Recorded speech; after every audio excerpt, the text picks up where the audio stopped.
on Tom proprietary database thing.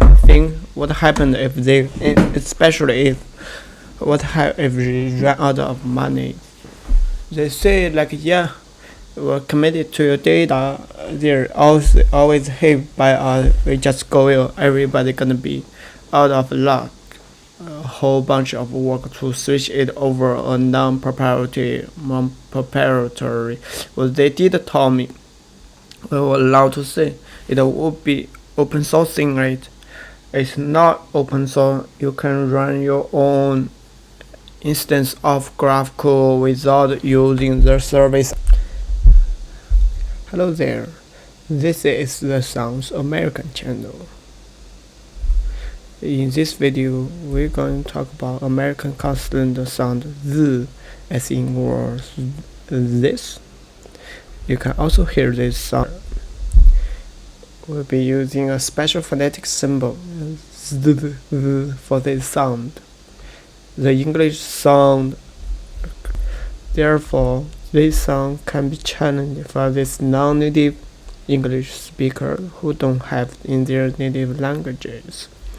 They often distorted or replaced with some more familiar sound, z, d, v, or f. Keep watching to how to pronounce the z sound and practice in words. First, let's find out how to make this sound. The z is the voice counterpart of a voiceless. This means that same way but without a voice. Slightly open your mouth, put the tip of your tongue between your front teeth. This may gender the bottom and the upper front teeth. Now, blow air through your tongue, make a noise. The streams of air and the tongue. Note that the v is a voice consonant sound. You need to add your voice when you're pronouncing it. Let's try saying it.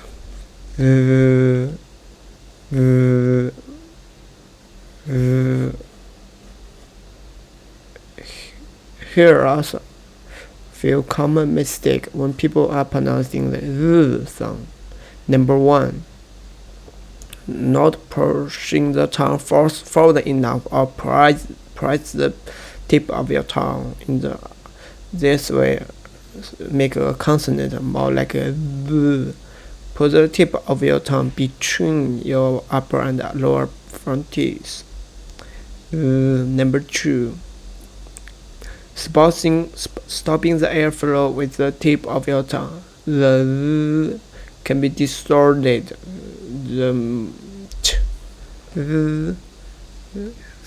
This. They should be able to stretch the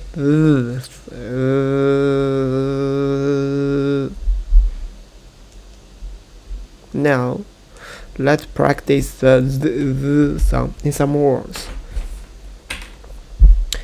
You see a word on the screen and hear its pronunciation like this. Then you have a few seconds to pronounce this word. Make sure you repeat each word after the speaker. You will be surprised how fast your pronunciation is being improved. That, the, there, them, then, there, they,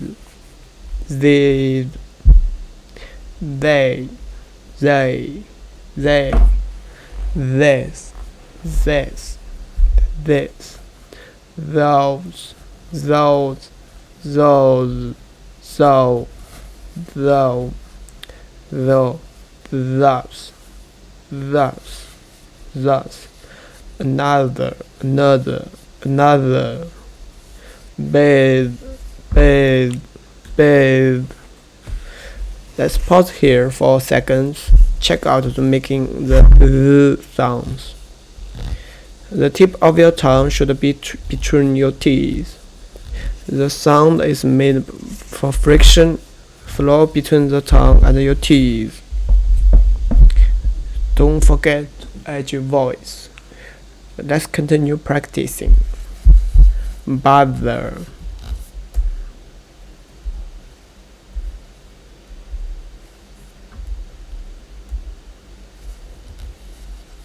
The tip of your tongue should be between your teeth. The sound is made for friction and a stream of air flowing between your tongue and your teeth. Don't forget to add your voice. Let's continue practicing. Bother, bother, bother. Breathe, breathe, breathe. Brother, brother, brother. Either, either, either. Father, father, father. Father, father, father. Gather, gather, gather. Leather.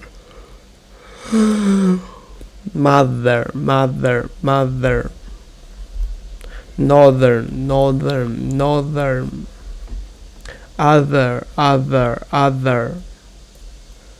Rather, rather, rather. Smooth, smooth, smooth. Together, together, together. Weather, weather, weather. You're done. Congratulations. By the way, if you count all the words with consonant sound V, there will be many of them. We are crazy in our area. That's 1% in all English words. However, most of the words are function words are most frequently used ones in American English. So the consonant sound is practiced in every. You probably want to go back and practice now. Don't be shy. Leave us a comment in your questions. We love your comments.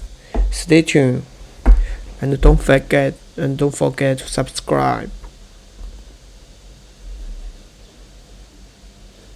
Stay tuned. Don't forget to subscribe. Just knowing that if we ever go away, there is good GitHub with that behind the scene. It's pretty happy about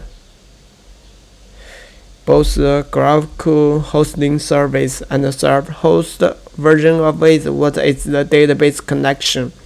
You are building a schema APIs, but what is the database? Do you have to manage and control this database connection?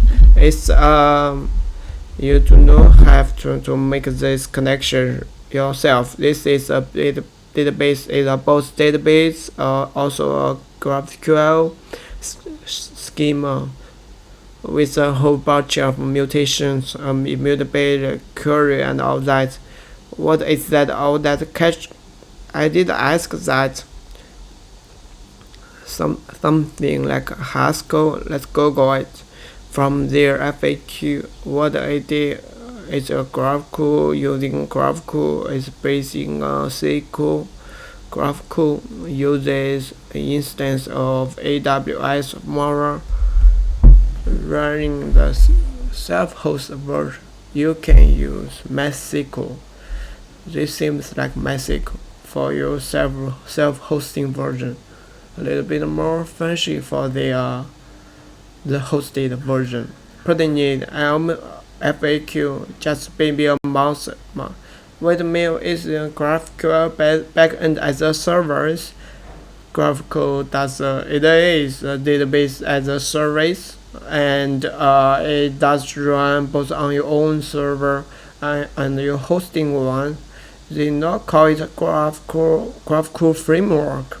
What they also to just run your code as well. If you are running an app, store data, but what happened? You have to reset an image send an email, and charge a Stripe transactions. What do you do, right? Do you have to run a separate server, run that code, and talk to it? Another solution to that, a lot of solution to that, is in separate function. People call it serverless functions. AWS Lambda read a node function, takes in the request, and trigger this function to run specifically. In the case of man, what we do, we create a chart, saves to the database. My functions with run and pick up that and charge it, come back with the result, which is either a charge failed or successful. You need to in your GraphQL database, which is pretty neat. This kind of one-stop shop for your entire backend. If you are needed to storing data or running a separate cloud function that comes along with it, they are slowly now opening up the ability to have all over the stuff running on your local computer. Creates your view. The UI is really nice. You can just drag and drop the relationship and fields without any troubles.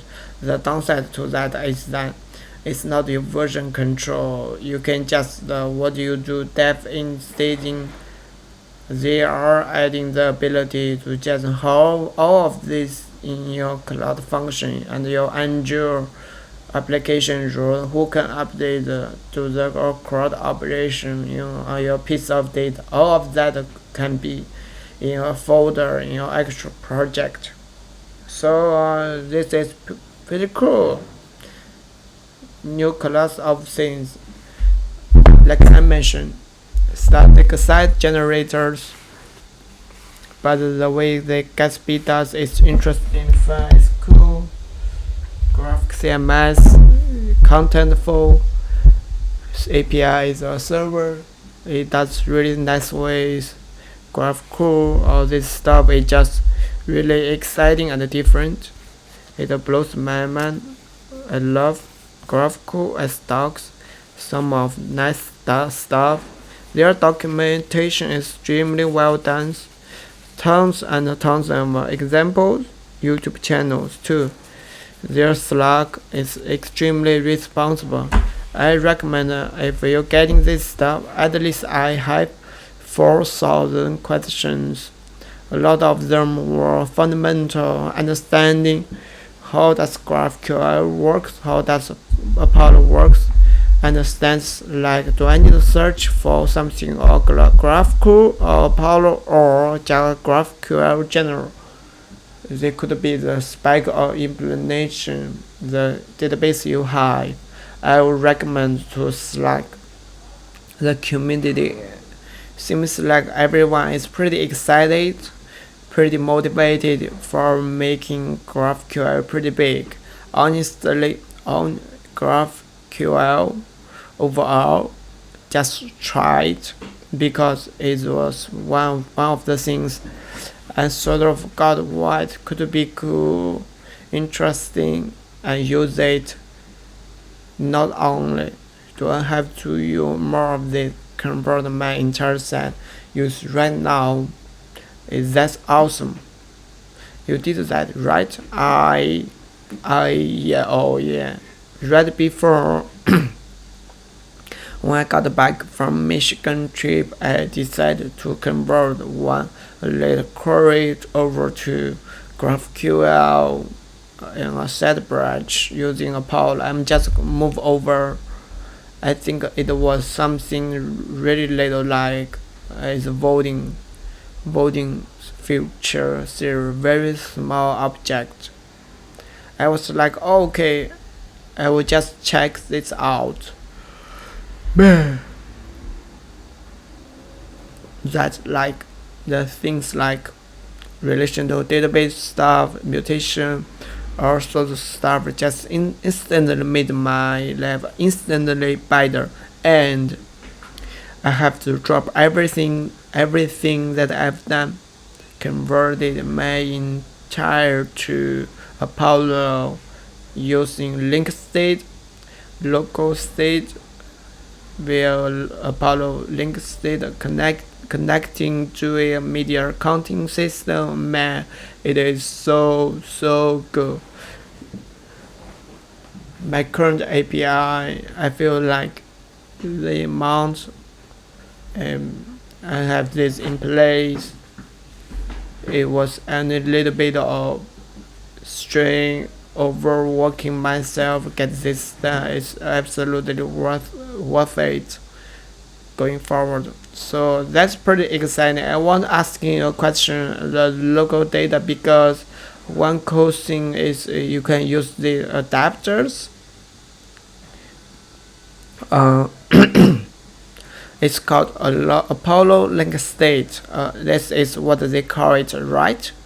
Apollo Link State is a sort of their link where, yeah, there is a middleware store your GraphQL data, other data that is part of your like application in your shopping cart currently open. What is the last viewed item? You can also store that in Apollo, so using GraphQL for that. Some data in your database, just local data that store in memories or anything like that. That is pretty exciting. You don't have to think about it. Where does this data go? Use Redux as any. This is entire being top of Redux. You can still feed it in its entire for using Redux. It's much easier to get up and running. You don't have to worry about things like your store refreshing from your store. This local state, instead of Redux here, you are querying the rest of your data. Changing with a mutation, Apollo is gonna refetch for you. Yeah, after it, I incrementally move over to, I will do one thing at a time. Start from fresh immediately. I got this going, but I think most just being able to write one query for all of local state or database stuff or whatever, just have the one single query. Is there alert